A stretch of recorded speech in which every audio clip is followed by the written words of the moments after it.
বহুল আলোচিত ও বিতর্কিত সাবেক বিচারপতি এইচ এম শামসুদ্দিন চৌধুরী মানিক ভারতে পালিয়ে যাওয়ার সময় বৃহস্পতিবার রাতে বর্ডার গার্ড বাংলাদেশের হাতে আটক হয়েছেন। সিলেটের কানাইঘাট উপজেলার দনা সীমান্ত এলাকা থেকে তাকে আটক করা হয়। বিভিন্ন সময়ে নানা বিতর্কিত কর্মকাণ্ড ও মন্তব্য করে বারবার আলোচনায় এসেছেন সাবেক বিচারপতি মানিক। সর্বশেষ কোটা সংস্কার আন্দোলনের সময় বেসরকারি টেলিভিশন চ্যানেল আইয়ের একটি টক শোতে গিয়ে এক নারী উপস্থাপকের সাথে আক্রমণাত্মক আচরণ করে বেশ সমালোচনার মুখে পড়েন তিনি। সেই ভিডিও বিভিন্ন সামাজিক যোগাযোগ মাধ্যমে ছড়িয়ে পড়লে তাকে তুলোধুনো করতে থাকে বাংলাদেশের মানুষ। বিচারপতি মানিকের বিরুদ্ধে সরকারি বাড়ি ভাড়া পরিশোধ না করার বিষয়ে অনুসন্ধান করতে দুর্নীতি দমন কমিশনকে নোটিশ দিয়েছে সুপ্রিম কোর্টের এক আইনজীবী। নোটিশে বলা হয়, অবসরে যাওয়ার পর ১ বছরের বেশি সময় রাজধানীর গুলশানে একটি সরকারি বাড়ি দখলে রেখেছিলেন সুপ্রিম কোর্টের অবসরপ্রাপ্ত বিচারপতি এইচ এম শামসুদ্দিন চৌধুরী মানিক।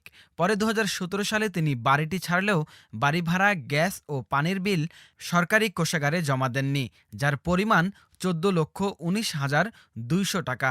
১৯৯৬ সালে আওয়ামী লীগ সরকার থাকার সময় শামসুদ্দিন চৌধুরী মানিককে ডেপুটি অ্যাটর্নি জেনারেল করা হয়। তিনি শেখ মুজিব হত্যা মামলার আইনজীবী ছিলেন।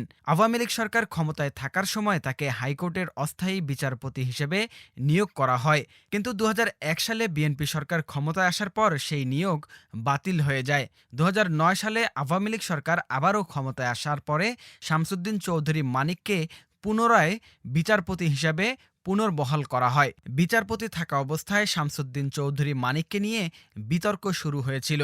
যে রায়টিকে কেন্দ্র করে তিনি সমালোচনার কেন্দ্রে আসেন সেটি হচ্ছে কর্নেল তাহের হত্যা মামলার রায়। সেই রায়ে বিচারপতি মানিক কর্নেল তাহেরের বিচারকে ঠান্ডা মাথার খুন এবং জিয়াউর রহমানকে ঠান্ডা মাথার খুনি হিসেবে বর্ণনা করেন। ২০১২ সালে বিচারপতি থাকা অবস্থায় লন্ডনে তিনি হামলার শিকার হয়েছিলেন। এছাড়াও ২০১৫ সালে অবসর গ্রহণের পরও আবার তিনি লন্ডনে হামলার শিকার হন। শামসুদ্দিন চৌধুরী মানিকের দ্বৈত নাগরিকত্ব রয়েছে। তিনি বাংলাদেশের পাশাপাশি ব্রিটেনেরও নাগরিক। ২০১২ সালের শেষের দিকে বিচারপতি থাকা অবস্থায় বিমানের বিজনেস ক্লাসে সিট না পাওয়ায় শামসুদ্দিন চৌধুরী মানিক লঙ্কাকাণ্ড বাঁধিয়েছিলেন। সেই ঘটনায় বিমান বাংলাদেশ এয়ারলাইন্সের ঊর্ধ্বতন কর্মকর্তাদের বিরুদ্ধে আদালত অবমাননার নোটিশ জারি করেছিলেন তিনি। পরে বিমানের তৎকালীন ব্যবস্থাপনা পরিচালক সহ ৪ জন ঊর্ধ্বতন কর্মকর্তা হাইকোর্টে শামসুদ্দিন চৌধুরী মানিকের বেঞ্চে গিয়ে নিঃশর্তভাবে ক্ষমা চেয়ে নিষ্কৃতি পেয়েছিলেন।